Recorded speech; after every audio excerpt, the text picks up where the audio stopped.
Supreme কোর্টের নির্দেশে নিবন্ধন ফিরে পেল আওয়ামী লীগ। সরাসরি বিশাল সুখবর দিল শেখ হাসিনা। এদিকে শেখ হাসিনায় দেশের বৈধ প্রধানমন্ত্রী, এমনটাই কিন্তু ঘোষণা দিয়েছেন মার্কিন প্রেসিডেন্ট ডোনাল্ড ট্রাম্প। তাহলে কি সত্যি আবারও দেশের দায়িত্ব ফিরে পেতে যাচ্ছে শেখ হাসিনার দল আওয়ামী লীগ এবং প্রধানমন্ত্রী হতে যাচ্ছে শেখ হাসিনা? এই সম্পর্কে কি বলছে গণমাধ্যম, বিস্তারিত আপনাদেরকে প্রমাণ সহকারে ভিডিওর মাধ্যমে দেখিয়ে দেব, তাই না টেনে ভিডিওটা শেষ পর্যন্ত দেখতে থাকুন। এদিকে সুপ্রিম কোর্টের নির্দেশে ফিরে পেল আওয়ামী লীগের নিবন্ধন। সন্ধ্যায় জাতির উদ্দেশ্যে ভাষণ দিয়ে সুখবর দিলেন শেখ হাসিনা। জামিন পেলেন ব্যারিস্টার সুমন। এদিকে দীর্ঘ 23 মাস পরে জাতির উদ্দেশ্যে ভাষণ দিয়েছেন সাবেক প্রধানমন্ত্রী শেখ হাসিনা। যে কোনো সময় ঢাকা সহ সকল বিভাগে কিয়ামত ঘটানোর হুঁশিয়ারি দিয়েছেন তিনি। ক্ষমতায় থাকার সময় শেষ হয়ে আসছে তারেক রহমানের। এই মাসেই ভারতের হাত ধরে ফিরছে প্রধানমন্ত্রী হয়ে। খুব বড় একটা আন্দোলনের দরকার নাই, কেবল তো পচন শুরু, বর্ষাকালটা যেতে দেন, দেখেন কি অবস্থা করে দেশের। সুপ্রিম কোর্ট একটা নির্দেশনা জারি করেছেন, সেই রায়ের পূর্ণাঙ্গ বিবরণীতে উঠে এসেছে সুপ্রিম কোর্টের বক্তব্য, যেখানে বলা হয়েছে যে মুক্তিযুদ্ধের প্রেক্ষাপটে বাংলাদেশের সংবিধান অনুযায়ী নির্বাচন কমিশন কোনো দলের নিবন্ধন বাতিল করার ক্ষমতা রাখে না, আরপিওতে সেটা নেই। সুপ্রিম কোর্টের এই বক্তব্য যখন আমরা পেলাম, তখন কি এখন অটোমেটিক্যালি আওয়ামী লীগের যে নিবন্ধন বাতিল করে রাখা হয়েছে, বাতিল করেছে বর্তমান নির্বাচন কমিশন, সেটা কি অবৈধ হয়ে যাবে? শেখ হাসিনা কি সত্যিই ফিরছেন? সম্প্রতি আওয়ামী লীগের প্রধান শেখ হাসিনা এক বক্তব্যে অত্যন্ত আত্মবিশ্বাসের সাথে জানিয়েছেন আগামী 6 মাসের মধ্যে তিনি দেশে ফিরবেন। হঠাৎ করে চারদিকে আওয়ামীপন্থীদের জামিনের হিড়িক, উচ্চ আদালত থেকে জামিন পাচ্ছেন আওয়ামী লীগের সবাই। ঘটনাটা কি? এর নেপথ্যে কি রহস্য? দর্শক, ব্যারিস্টার সুমনের জামিন, আইবি রহমানের জামিন, সেই ফারজানা রূপা সাংবাদিক দম্পতির জামিন, ঢাকা বিশ্ববিদ্যালয় কেন্দ্রীয় ছাত্র সংসদ ডাকসুর নেতৃবৃন্দ সাদিক কায়েম, ফরহাদ, মুহিউদ্দিন এদের সঙ্গে কোনো সাক্ষাতের ব্যবস্থা তিনি যেমন করেন নাই, তেমনি যেই ডাকসুর নেতারা চাঁদাবাজ বলে গালি দেয় প্রধানমন্ত্রী তারেক রহমানকে, কিংবা যারা ভাইরাল হচ্ছেন এখনো তারেক রহমানকে লন্ডনে পলাতক হিসেবে বক্তৃতা বিবৃতি দিয়ে, তাদের সঙ্গে তিনি কোনো সাক্ষাতের যেমন ব্যবস্থা রাখেন নাই, তেমনি তারাও প্রধানমন্ত্রীকে স্বাগত জানাতে কোনো কর্মসূচি রাখে নাই তাদের ক্যাম্পাসে। এতে পরিষ্কার বোঝা যায় যে তারেক রহমানের সরাসরি গ্রিন সিগন্যাল ছাত্র শিবির বিরোধী। ঢাকা বিশ্ববিদ্যালয় প্রশাসন জামায়াত শিবির মুক্ত করবার পর, বিশেষভাবে তাঁর বিশ্বস্ত ব্যক্তিবর্গকে ঢাকা বিশ্ববিদ্যালয়ের সর্বস্তরে বসাতে পারার পরপরই প্রধানমন্ত্রী তারেক রহমান ছুটে গিয়েছেন ঢাকা বিশ্ববিদ্যালয়ে। ফেব্রুয়ারিতে ক্ষমতায় আসবার পর থেকেই বিশ্ববিদ্যালয় প্রশাসনগুলোকে নিজেদের পক্ষে নিয়ে আসার জন্য এক রকমের পরিষ্কারকরণ কার্যক্রম চালিয়ে যাচ্ছেন প্রধানমন্ত্রী তারেক রহমান। ঢাকা বিশ্ববিদ্যালয়ের ভিসিকে তো তাঁর সরকার গঠনের কয়েকদিনের মধ্যেই পদত্যাগ করতে হয়েছিল, কিন্তু ঢাকা বিশ্ববিদ্যালয়ের প্রক্টর, সহকারী প্রক্টর সাইফুদ্দিন আহমেদ, মোনামি ম্যাডাম এরা পদত্যাগ করছিলেন না এতদিন। এখন বুঝতে বাকি রইল না যে ঠিক কি কারণে সাত তাড়াতাড়ি এই সময়টায় এসে পরপর ঢাকা বিশ্ববিদ্যালয়ের একজন উপ উপাচার্য ইউনুস আমলের এবং প্রক্টর, সহকারী প্রক্টর সহ শেষ দফায় যারা বাকি ছিলেন জামায়াত শিবিরপন্থী, তারা সরে যেতে বাধ্য হলেন এবং তারেক রহমান তাঁর বিশ্বস্ত লোকজনকে সেখানে বসিয়ে তবে বিশ্ববিদ্যালয়ে ছুটে গেলেন। তারেক রহমান যে হঠাৎ করেই ঢাকা বিশ্ববিদ্যালয়ে ছুটে যাওয়ার প্রয়োজনীয়তা বোধ করলেন, সেটা তিনি কি কর্মসূচিতে ওখানে গিয়েছেন সেদিকে নজর দিলেও খুব পরিষ্কার হবে। ঢাকা বিশ্ববিদ্যালয়ে প্রধানমন্ত্রীর পা পড়েছে বিশ্ববিদ্যালয় মঞ্জুরি কমিশন ইউজিসির একটা কর্মশালা উদ্বোধন করতে। মানে একটা কর্মশালা উদ্বোধন করতে ঢাকা বিশ্ববিদ্যালয়ের সিনেট ভবনে গিয়ে হাজির হয়েছেন প্রধানমন্ত্রী স্বয়ং।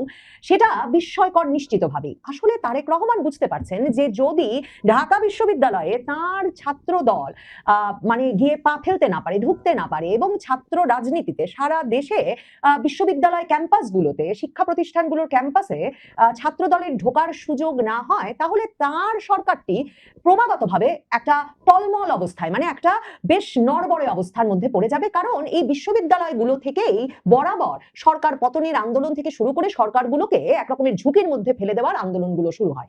ঢাকা বিশ্ববিদ্যালয়ে যেমন 2024-এর 5ই আগস্টের পর থেকে এখন পর্যন্ত ছাত্রদল ঢুকতে পারে নাই, ঠিক তেমনি মনে রাখতে হবে এই কদিন আগে ইডেন বিশ্ববিদ্যালয়ে রাতভর ছাত্রীরা আন্দোলন করেছে, সাধারণ ছাত্রীরা আন্দোলন করেছেন যাতে ইডেন বিশ্ববিদ্যালয়ের ছাত্র রাজনীতি মুক্ত থাকে। শুধু ওই ঢাকা বিশ্ববিদ্যালয়ের আশপাশের এলাকাগুলোই যদি আমরা চিন্তা করি, দেখবো যে জগন্নাথ বিশ্ববিদ্যালয়েও তো ডাকসুর মতোই সেখানেও ছাত্র সংসদ নির্বাচনে বিরাট বিজয় পেয়েছে ছাত্র শিবির। এছাড়া বুয়েটে সেই আবরার ফাহাদ হত্যাকাণ্ডের পরেই ছাত্র রাজনীতি মুক্ত ক্যাম্পাস রাখতে সাধারণ ছাত্রছাত্রীদের যে আন্দোলন শুরু হয়েছিল, সেটা কিন্তু আগস্টের পর আরেক দফা সে আন্দোলন ঘটে আবরার ফাহাদের ভাইয়ের নেতৃত্বে, এবং এরপরে বুয়েটেও আর ছাত্র রাজনীতি শুরু হতে পারেনি।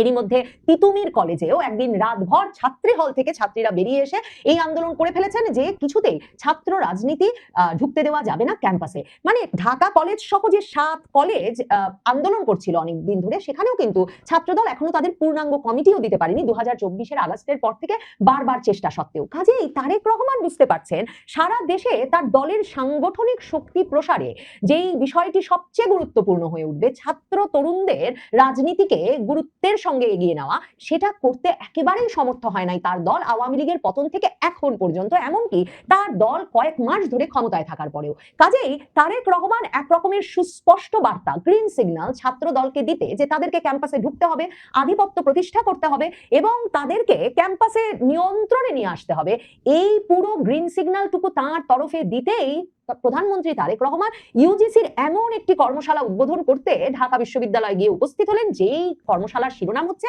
Transforming higher education in Bangladesh, roadmap to sustainable excellence. এবং সেখানে গিয়ে তারেক রহমান বাংলাদেশের বিশ্ববিদ্যালয়গুলোর র্যাঙ্কিং যে হতাশাজনক পরিস্থিতিতে আছে সেগুলো নিয়ে হতাশা প্রকাশ করেছেন, সেটা শিরোনাম হয়েছে। এবং শিরোনাম হয়েছে যে তারেক রহমান বলেছেন যে একবিংশ শতাব্দীতে শিক্ষা, গবেষণা ও জ্ঞানের উৎকর্ষ অর্জনের ক্ষেত্রে বিশ্বখ্যাত বিশ্ববিদ্যালয় র্যাঙ্কিংয়ে আমাদের বিশ্ববিদ্যালয়গুলোর অবস্থান এখনো প্রত্যাশিত উচ্চতায় পৌঁছতে পারেনি।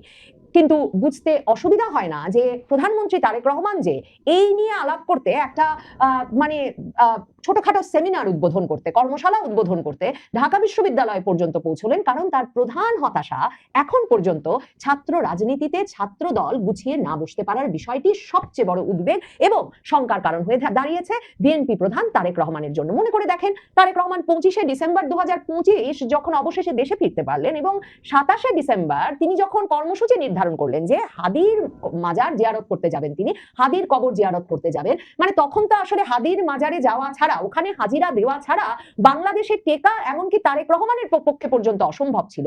সেদিন পুরো শাহবাগ এলাকা কিন্তু নিয়ন্ত্রণে ছিল হাদির দল ইনকিলাব মঞ্চের, এবং ইনকিলাব মঞ্চ তখন ওসমান হাদির মৃত্যুর বিচার না হলে, হত্যার বিচার না হলে তারা মাঠ থেকে সরবে না, রাস্তা থেকে সরবে না, লাগাতার আন্দোলন চালিয়ে যাবে এমন ঘোষণা দিয়ে এমন ভাবে ঢাকা বিশ্ববিদ্যালয়ের প্রবেশ মুখ লাগাতার অবরোধ করে রেখেছিল যে এক রকমের সন্দেহ তৈরি হয়েছিল যে তারা আদৌ ঢাকা বিশ্ববিদ্যালয়ে তারেক রহমানকে ঢুকতে দেবে কিনা। এবং ঢাকা বিশ্ববিদ্যালয়ে যেহেতু ছাত্র দলের কোনো প্রবেশাধিকারী নাই, আর ওখানে ওই ইনকিলাব মঞ্চকে পেরিয়ে নেতাকে নিয়ে তারা নজরুলের মাজারের পাশে হাদির কবর পর্যন্ত নিয়ে যাবেন, সে সাধ্য যেহেতু তখন ছাত্র দলের ছিল না, তখন কিন্তু বিএনপির একেবারে শীর্ষ নেতৃবৃন্দকে, সরকারের শীর্ষ নেতৃবৃন্দের সঙ্গে যোগাযোগ করতে হয়েছিল ইউনূস সরকারের, এবং ইউনূস সরকারের শীর্ষ কর্মকর্তারা, উপদেষ্টারা এবং বিএনপির শীর্ষ নেতৃবৃন্দ ইনকিলাব মঞ্চের সঙ্গে এক রকমের দেন দরবার, দর কষাকষি করে তবে ঢাকা বিশ্ববিদ্যালয়ে তারেক রহমানের কিছু সময়ের প্রবেশাধিকার সেবার নিশ্চিত করেছিলেন। 27শে ডিসেম্বর তখন তারেক রহমান ঢুকেছেন, ঢুকে ওসমান হাদির কবর জিয়ারত করেছেন,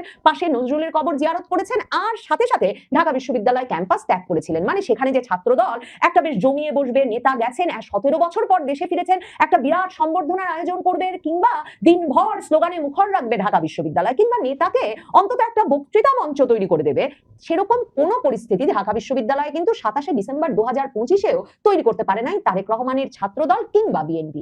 কাজেই এই পরিস্থিতিতে তারেক রহমানের মাথায় আছে যে ঢাকা বিশ্ববিদ্যালয়টাকে রিক্লেম না করলে, মানে এক রকমের পুনরুদ্ধার না করলে, পুনর্দখল না করলে, এখানে আধিপত্য প্রতিষ্ঠা করা না গেলে শেষ পর্যন্ত ওই শাহবাগ থেকেই তারেক রহমান সরকারের পরিস্থিতি রীতিমতো নড়বড়ে হয়ে উঠতে পারে।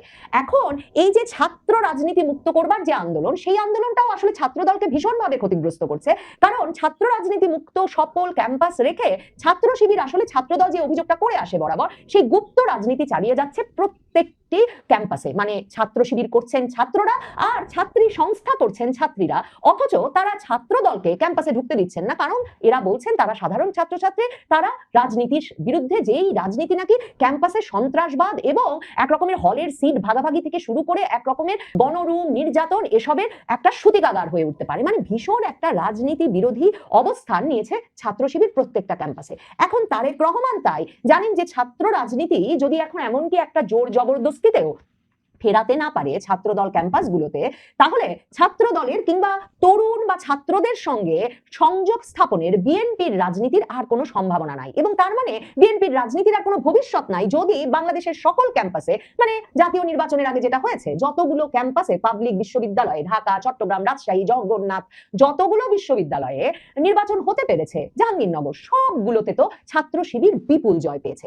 এখন ছাত্র শিবির এবং ডাকসুর সঙ্গে, মানে ছাত্র শিবির নিয়ন্ত্রিত নিয়ন্ত্রিত ডাকসুর সঙ্গেও যে তারেক রহমান কোনো আলগা খাতির দেখাতে চান না তার প্রমাণ ঢাকা বিশ্ববিদ্যালয় ক্যাম্পাসে তিনি গিয়েছেন, সেনেট ভবনে বিশ্ববিদ্যালয় মঞ্জুরি কমিশনের কর্মশালা উদ্বোধন করেছেন, তারপর সাধারণ ছাত্রছাত্রীদের সাথে মত বিনিময় করেছেন তিনি বটে, কিন্তু ঢাকা বিশ্ববিদ্যালয় কেন্দ্রীয় ছাত্র সংসদ ডাকসুর নেতৃবৃন্দ সাদিক কায়েম, ফরহাদ, মহিউদ্দিন এদের সঙ্গে কোনো সাক্ষাতের ব্যবস্থা তিনি যেমন করেন নাই, তেমনি যেই ডাকসুর নেতারা চাঁদাবাজ বলে গালি দেয় প্রধানমন্ত্রী তারেক রহমানকে, কিংবা যারা ভাইরাল হচ্ছেন এখনো তারেক রহমানকে লন্ডনে পলাতক হিসেবে বক্তৃতা বিবৃতি দিয়ে, তাদের সঙ্গে তিনি কোনো সাক্ষাতের যেমন ব্যবস্থা রাখেন নাই, তেমনি তারাও প্রধানমন্ত্রীকে স্বাগত জানাতে কোনো কর্মসূচি রাখে নাই তাদের ক্যাম্পাসে।